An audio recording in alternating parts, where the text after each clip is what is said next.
What's shaking? Hey, I'm Rick Jordan. Today, we're going all in. Because there's a rhythm to what we do. I don't know if you've looked at my feed, but it's always like a podcast reel like this. Then there's a quote, and the quotes are ones that I will typically write. Like 90% of them, I actually write those. I do it while I'm eating breakfast every morning, but I post it to my story, and then my team will take that and turn it into a slide, into an actual post. And those have been freaking crushing it, dude. And it's like coming from a story, but then that generates the profile views. But then there was like these magic combinations that happened of repurposing some reels from some things that I was thinking about. But then it's like the quotes, and this was all my team. They were lining up some of the quotes that I wrote with some of the reels, the remixed reels that were going out. And the remixed reels are the things that were generating a lot of the virality. And then the quotes that were posted to the story, it was like the symbiotic effect. It was really, really, really cool. It's like I'm sending it to friends, and it's like, even with I think I'm at 1.6 million followers, it's like that typically equates to something like a little over 100,000 actual accounts reached per month. Sure. I don't know if you've seen that. It's a ratio and everything, but it's like over the last 2 weeks or 3 weeks, there's been almost 800,000 accounts reached. Wow. So it's like you go from that 7 to 8% ratio, which is pretty standard and normal from what my team have seen, across all of Instagram, like your followers compared to your reach. But then the past couple of weeks with this, and your reel was lumped into that, to where a lot of more people are seeing this because of this interesting combination. We're still analyzing it and trying to figure out exactly what caused this. As soon as you figure it out, it'll change. Right on. Yeah, it's pretty cool. I mean, it's great, but there's other stuff too. I mean, I should do a podcast on this sometimes, because there's ways to dupe the algorithm, that I'm happy to share with you, because there's ways to push engagements, but that works, and it's cheaper than ads, but then it boosts everything up in the algorithm. It's like a third of the engagement is bought. Typically it's... You talking about just engagement ads? They're not engagement ads. No, they're from groups, typically like overseas. They're groups that have all of these things, so the ones we use are not bots. They're real people, because you can see stories and everything like that, but you purchase that. And these are sort of like engagement pods that people go to, but there's sites that they go to, they're a member, so they literally get paid for engaging with stuff. Right. It might be like a 6-year-old kid. I'm not even kidding. That has some account on there that just, hits the like button or whatever it is. But it's about a third of that is bought. So instead of buying ads or whatever, it's that which just drives up the right ratios of engagements that we've been playing with over time, which is your likes compared to your shares compared to your views on videos. We've been tweaking those over time, and then that, like, honing it in more and more, and then all of a sudden we start to see these results, that just like blow up. So you see that's like, great. So we bought 1,000 likes, if you want to look at it that way. We bought 1,000 likes on this one post that got 900,000 views on it, but another 40-something thousand organic likes, because we bought the 1,000 likes. Right. It's cheaper than ads, man. It's way cheaper than ads. Like the amount of money that got poured into that might have been $2, like that specific post. I'm curious, what do you find in because the algorithm isn't taking just into account the likes, but the avatar of the profile is liking. And so if you've got the 6-year-old or the out of USA profile, it's showing it to more people, but is it showing to more people that you want it to see it? Would be my question. We do see it across the world. So these are global accounts, but when I say it's a 6-year-old, it's not Instagram that actually has, like, they're not listed as a 6-year-old on Instagram.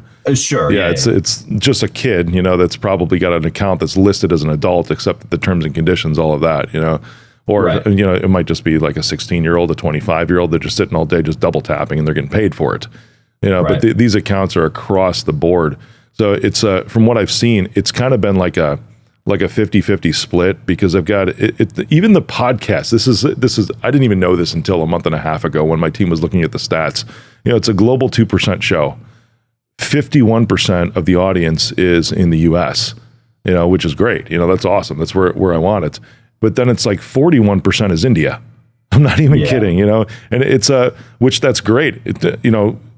it's not necessarily an English speaking country, but the second language there that literally everybody speaks is English. It's almost like every Indian you come across speaks English.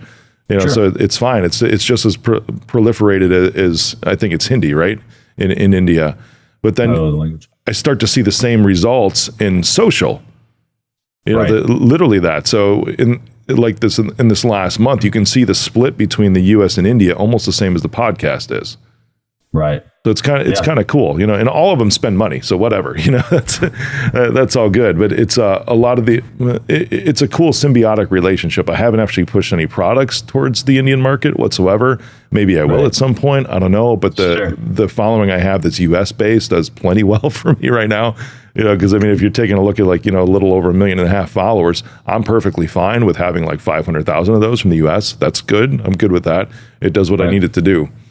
Yeah, exactly. Yeah, there's that same balance that you're talking about. We've gone through with our podcast team. It's like part of it is numbers for vanity. The other part of it is, it actually means something when you send it. Hey, I've got 100,000 followers on YouTube. Yeah. They don't know that half of them are in another country, and that makes them feel a certain way. And it's just like, yeah, okay, all right. Yeah. How do we monetize that? Yep. Oh, exactly. Yeah, right on. It's like I hear what you're saying, for the vanity of it, because there is a real thing like social proof.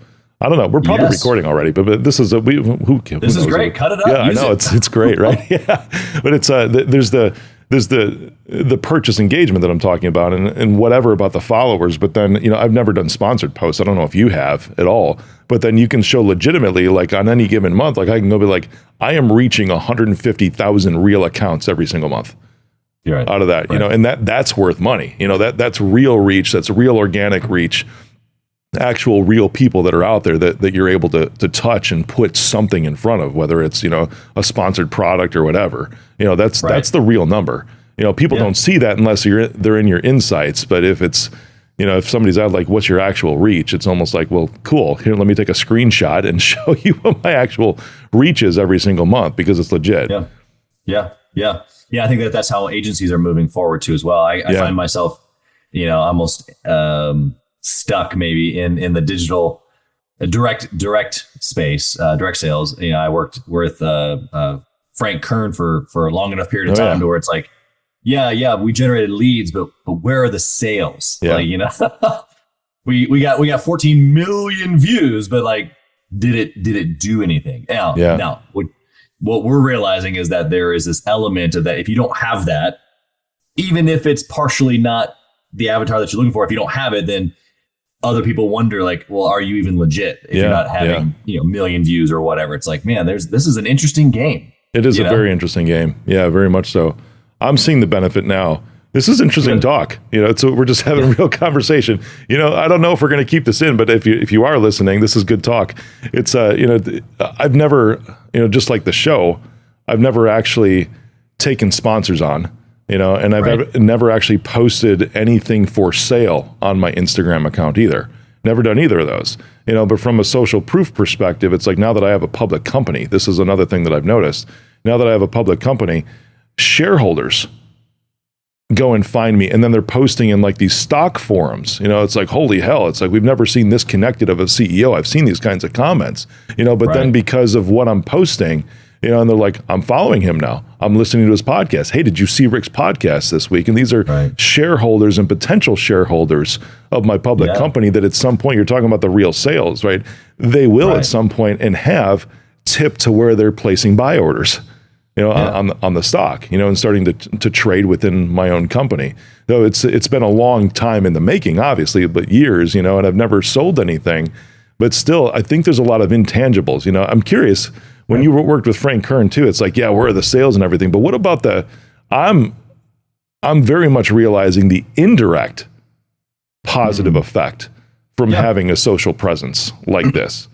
What have you seen? Because you can hammer the sales all the time, but this is what got Cuomo's TV producer to call me, literally, with social media. Yeah. And you're right. That phone call is super intangible until it happens. Yeah. Right. And so it's a game. I mean, I guess I kind of liken it to, the difference between direct response and branding, right? what you're talking about on social media is in essence more branding. Very I just much want so. to be there. Yeah. I'm consistent. I'm authoritative. Some of that authoritative is I've got 1 million followers. Who cares if half of them are from Uzbekistan or something, you know? Yep. And it's like, man, to me, I struggle with that because some of that is like, but that's not real, but it is. Yeah. And it has to be.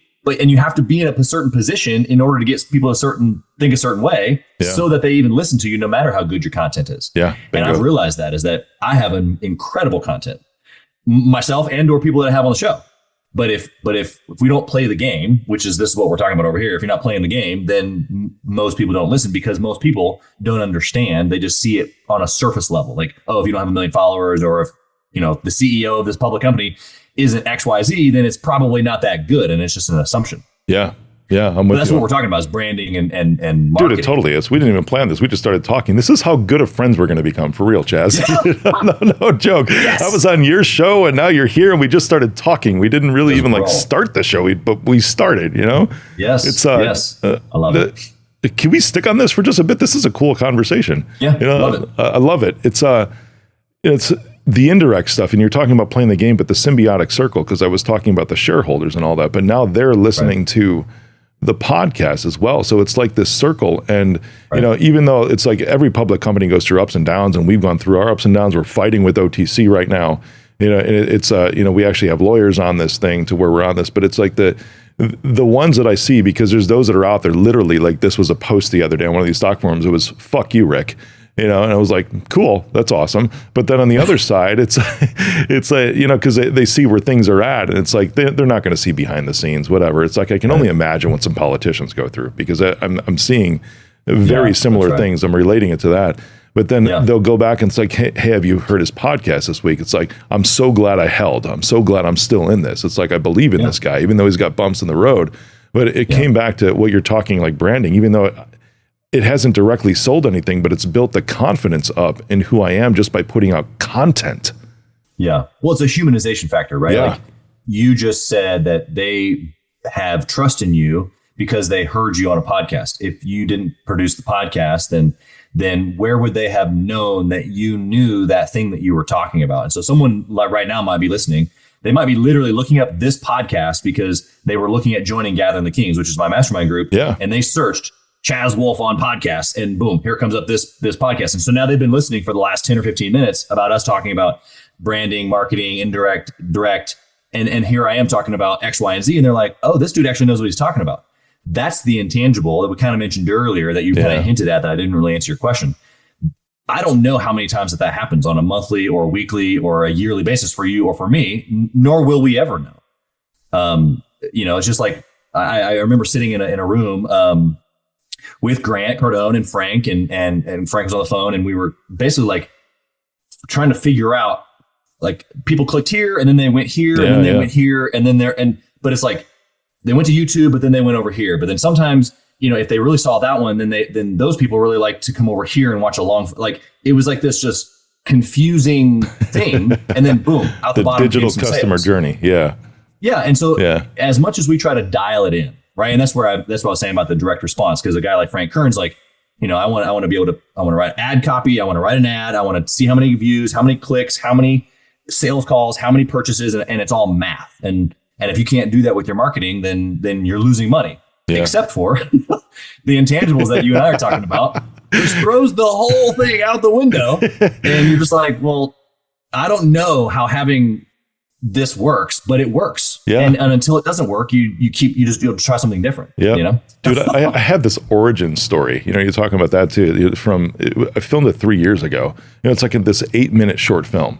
You know, and it's the dude that I actually made 2 documentaries with, who filmed it too. He's awesome. He's out of between like LA and San Diego, La Jolla, I think is where he's at. So he's in the California, obviously SoCal, where all the greats are. You know, amazing dude for docs. And this is seriously like one of the things, because we're along the lines of content. When people are talking about investors, I just had this email the other day, and I sent a term sheet to this guy who's trying to court investors for me. You know. And, you know, because I've got some other things going besides Reach Out, like some cool intellectual property stuff, like, you know, blockchain projects that'll probably end up being incorporated into the company at some point in time. But he's like, no, he's like, a term sheet doesn't sell the deal, Rick. He's like, the sexy factor sells the deal. So send me the best video you got. Send me the best pitch deck you got. So I sent him the origin story. He's like, this is it. He's like, this is the thing. And there's others that have found this online in places that have actually jumped in or done deals with me because they have just watched this video instead of humanization aspect of it. You know, it's again, it's an intangible. How do you draw that line, man? I don't know, but I know if I were to stop, it would really suck for me. Yeah. Well, you don't stop. You just you zoom out and you allocate accordingly. So your business might be 80-20, it might be 60-40, I don't know, but generally you need to have a marketing spend or an advertising spend, and you're going to split that between direct response and more branding type efforts. The stuff that we're talking about, engagement, likes, boosting, really any sort of like, I don't really know what's going to happen, but we're going to do it. That's, throwing up a billboard for my remodeling company here in Kansas City. Most people on a billboard don't even put their phone number. Yeah. So how would I ever really truly know? Well, you're not supposed to, is the point. But you don't just go spend your 100% marketing spend on efforts like that. There's got to be, a balance of both. And on the other side, where I can go, okay, this $1,000 generated these 10 leads, and these 10 leads generated these 2 appointments, and these 2 appointments got me X. Closed deals. Timing is crazy on this stuff, isn't it, man? Because it's I mean, that exact person you talk about, the billboard, was driving down the highway at that day when your billboard was up. Feeling a certain way. Yeah, exactly. Experiencing a certain pain. Yep. It's insane. I mean, those really are intangibles, and sales and closing deals is a lot of it has to do with timing. And it's pretty cool how that works out.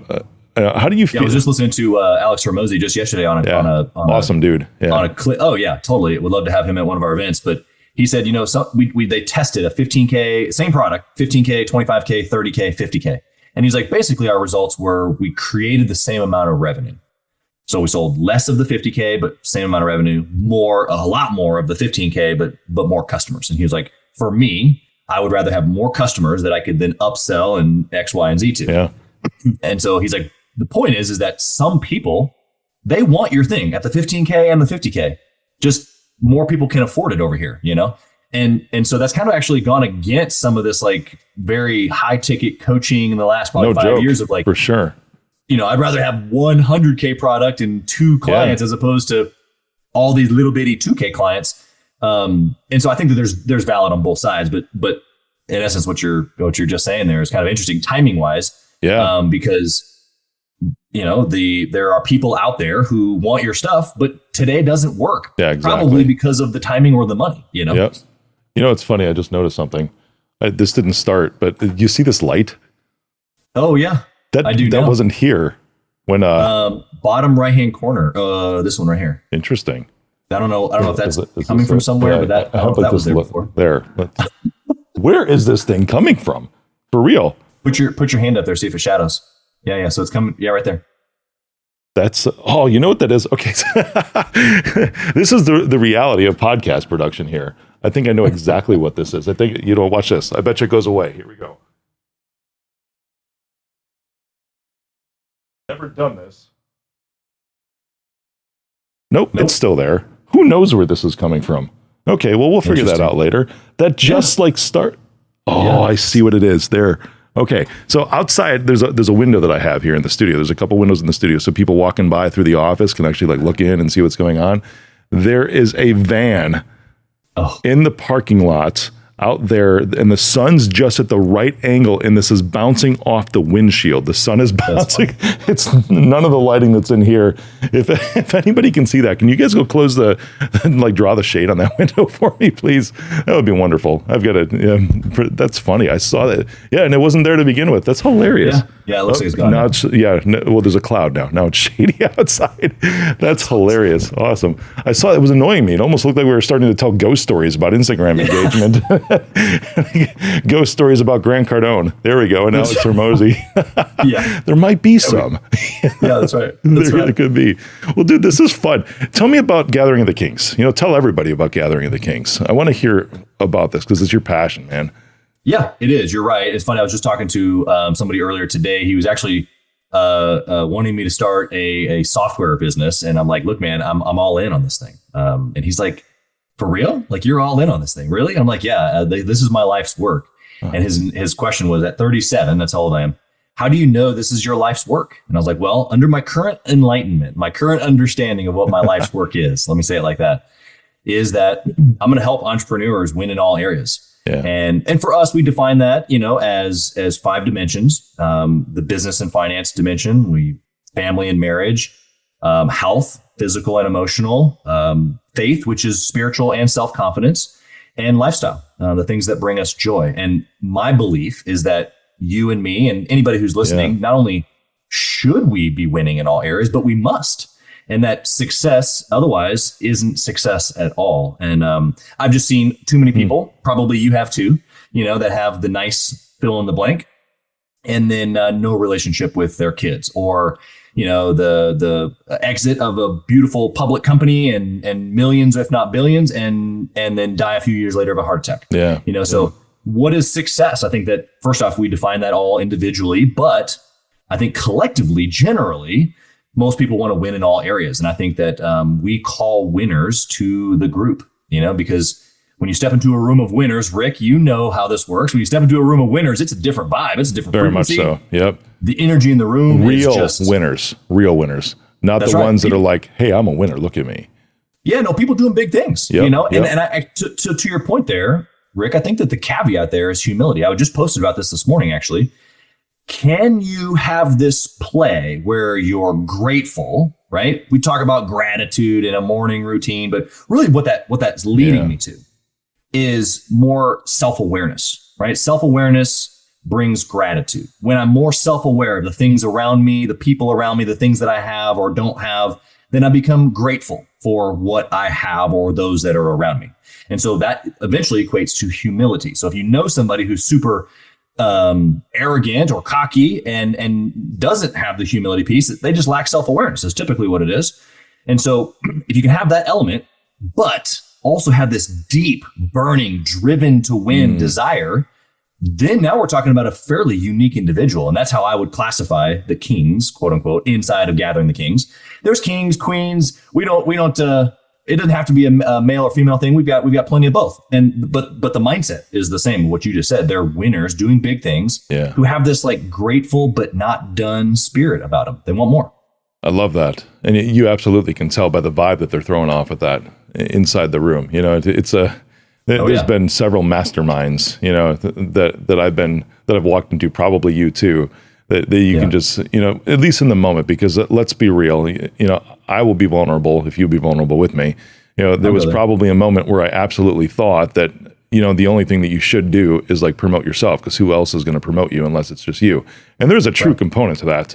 I even think it's, I say the joke, it's like, well, Jesus Christ was literally like the best self-promoter ever, except for that he didn't, which is to your point. Yes, exactly. His was more like a factual statement, wasn't it? It's like, I am the Son of God.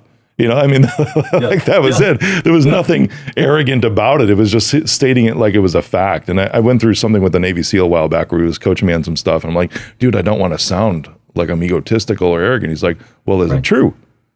Well, if it's just fact and you're stating it that way, and that's what made me like reference it back to, like biblical stuff. It's like, that's interesting. And I believe that's what you're talking about here in the room full of actual winners. It's just like, this is what I do. This is how good I am on it. Maybe I can help you. Yeah, totally. I think that you're, that room that you've been in where people are promoting, the term that you're not the factual piece, but just the actual, like, I don't know, you can just feel it like just dripping of like sales, and I love sales, 20 years plus experience, have thousands of people that I've trained, and, there's relationships. And so if we go back to the actual definition of a mastermind, right? Chapter 10 of Think and Grow Rich, Napoleon Hill says it's 2 or more minds working in harmony, specifically to achieve something unique or definite, a definite chief aim.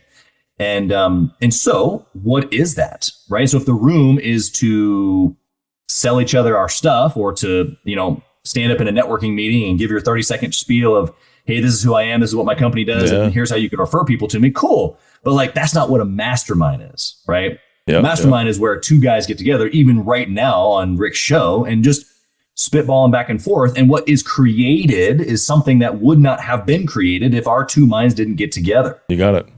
And so inside of the rooms, inside of Gathering the Kings, that's what we're about. It's about agitation of thought, and it's about getting people from all different types of players, all different types of, regions of the country, and going, all right, if we're together, something's going to be created that's super special as if we weren't here together. And so let's go for that. And sometimes it shows up big and you can see it. You're just like, whoa, this happened in this room and it will never happen like this again. That's happened multiple times, whatever it is. Yeah. And it happens sometimes in a handshake where you're at an event or you're on a Zoom and you shake someone's hand or you pass some information back and forth and you're like, for weeks chewing on that little thing that you got. And sometimes those things change your entire trajectory, business, life, family, the whole deal.